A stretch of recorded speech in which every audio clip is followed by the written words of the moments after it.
Hello, world! I'm Chris Pirillo, and you've tuned into another live edition of the Locker Gnome Daily Report, or TLDR for short. I just got back from Emerald City Comic-Con this weekend. Yeah, and I got this balloon sculpture. The guy who does this apparently recognized my voice. You'll meet him in an upcoming Pirillo vlog, so stay tuned for that. He's the one who sculpted the Kylo Ren balloon sculpture. He's an artist, but that's what he does in his spare time as a geeky hobby. Normally, he's like a programmer or developer or something like that. So, I thought I would wear this. You saw Jedi wearing it very briefly in an animated GIF that I posted in my social feeds. Not just Twitter, but Facebook. They both support animated GIFs now. And you'll see her even playing with it further in another Pirillo vlog. Tons of awesome Pirillo vlogs coming down the pike. We're usually about 2 weeks behind for good reason. So, today's topic is, wow, Chris, what is that on your head? It's an X-Wing. That's shooting out of my head. There. Can you see the R2-D2? Are you getting that there? Don't you wish I was broadcasting in 3D? Yeah.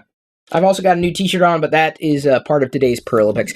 The subject, believe it or not, is the opposite of the subject that we covered last week. You might remember if you were a patron, because patrons, if you sign up at chrispirillo.com, can join live chat, ask questions during the entire broadcast, get a ton of bonuses. Head over to chrispirillo.com to become one of my patrons. I talked about 3 reasons why the iPhone SE was better than the iPhone 6S. Today, I'm covering the opposite. I'm going to talk about why the iPhone 6S is better than the iPhone SE. So if you want the other topic, you got to become a patron. It's really easy to do. Head over to chrispirillo.com. What's the vote here? Do I take this off my head? People don't take me seriously anyway, so I might as well just complete the ensemble. The first reason why the iPhone 6S beats the iPhone SE is simply because of screen size. Outright. It's larger. You can accommodate more icons on your screen, at any given time. In fact, I've got a few new icons. I downloaded a couple of new games over the weekend, including Disney Crossy Road. I was very excited about that. Chameleon, and this is kind of fun. I may play it later in this broadcast. And I finally downloaded the Reddit app as well. So you get more icons on your screen. And of course, any app that you download, as long as it's optimized for your screen and the resolution of the screen, you're going to see more. So basically, it's a bigger sized screen. Now, the second reason why the iPhone 6S is better than the iPhone SE is because, well, do you have any other guesses? Any other guesses? I don't know if you use 3D Touch. It's kind of a gimmick to me, and I could live without it for the most part. The only reason I use 3D Touch on the 6S is in terms of moving the cursor. I don't know if you knew this, but I do this all the time. Like I'll make a mistake or I need to correct something. So let's say I'm in Twitter and I'm opening, or let me go ahead and make a new tweet, and I type in a tweet and I'm typing. Hopefully this is not. This is kind of funny. So I'm going to tweet GitHub bucking thighs. People are going to wonder, because I was just randomly hitting keystrokes and it typed out GitHub bucking thighs. People are going to wonder what's going on. Well, now what's going on here. But isn't that just perfect? With this topic. So let's say I need to rearrange the cursor. So with 3D Touch, I can hard press the keyboard, and it allows me to maneuver that cursor, or place that cursor precisely in between letters or spaces and everything like that. So that's the second reason I like the iPhone 6S, or I think it beats the iPhone SE, honestly. Okay, so now on to the next one. Hang on just a second. Can I finish? I got to finish my GitHub bucking thighs tweet. There we go. Okay, it's now been tweeted. We'll see how many people wonder, right? Because some people only watch my Twitter account. Some people, of course, tune into TLDR when they can. Oh, yes, thank you for reminding me. Patrons do get a couple of sneak peeks, and we're going to be uploading the Gus Lopez Star Wars.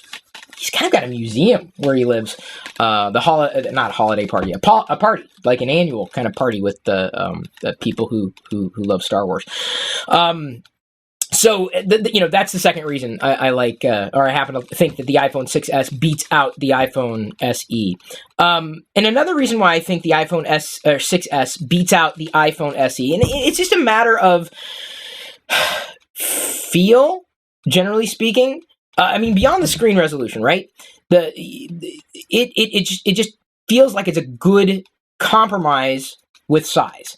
The iPhone SE to me is almost too small now. And back in the day, that's what I wanted in a phone. But then I got used to a larger phone.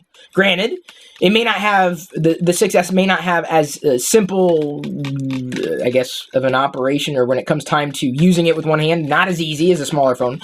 But honestly, I find that this particular flagship phone, the iPhone 6S, right in between the gigantor iPhone 6S Plus and the, I hesitate to say minuscule iPhone SE. It's just, this is a good compromise. And sometimes you have to find compromise when it comes to technology. You have to find compromise. You can't say, oh, this is the best at everything, because nothing is the best at everything. Nothing exists that is the best of everything at all. So I find the 6S to be a good in-between, a good compromise. And that to me is a beat out, because in the middle, if you meet in the middle, you don't go too large, you don't go too small, it's right in the middle. It's like Goldilocks. This is the Goldilocks phone right here. The porridge is too hot, the porridge is too cold. You got to find the porridge that is just right. Of course, what's just right for one person isn't necessarily just right for another person, just so you know. I'm very, very well aware of that. Now, I don't know if the chat here was telling me to take it off. Take it off! Take it off! But you know what? I wore it, and I wore it well, or as well as I could. I'm going to wear it until Jedi pops one of the balloons, which I hope she doesn't do, otherwise she may be scared of balloons. You know that R2-D2 balloon that we got her for her birthday? It's still, like, super inflated. It's crazy. So I think it's going to be the perennial birthday balloon. Okay, we paid a good $20 for that. We should just turn around and sell it to somebody. Anyone want a big R2-D2 balloon? Okay, I'm going to move on to today's Pirillo picks. Very excited about it. This is a clue, a hint here that I'm wearing, not here. Here. So stay tuned for that. And then after that, I'll be answering questions asked by the patrons, talking about the news as it's come in over the past few days and other stuff. So if you want to become a patron, sign up, get a whole bunch of bonuses, and tell me what you want me to do in these TLDR broadcasts. It's easy to do.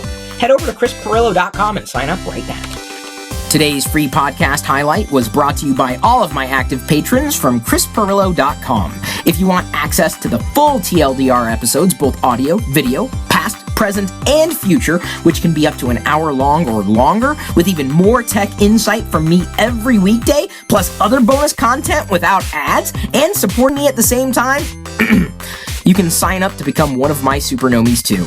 This is just a brief taste of what I'm producing for you daily. Again, get more through chrispirillo.com.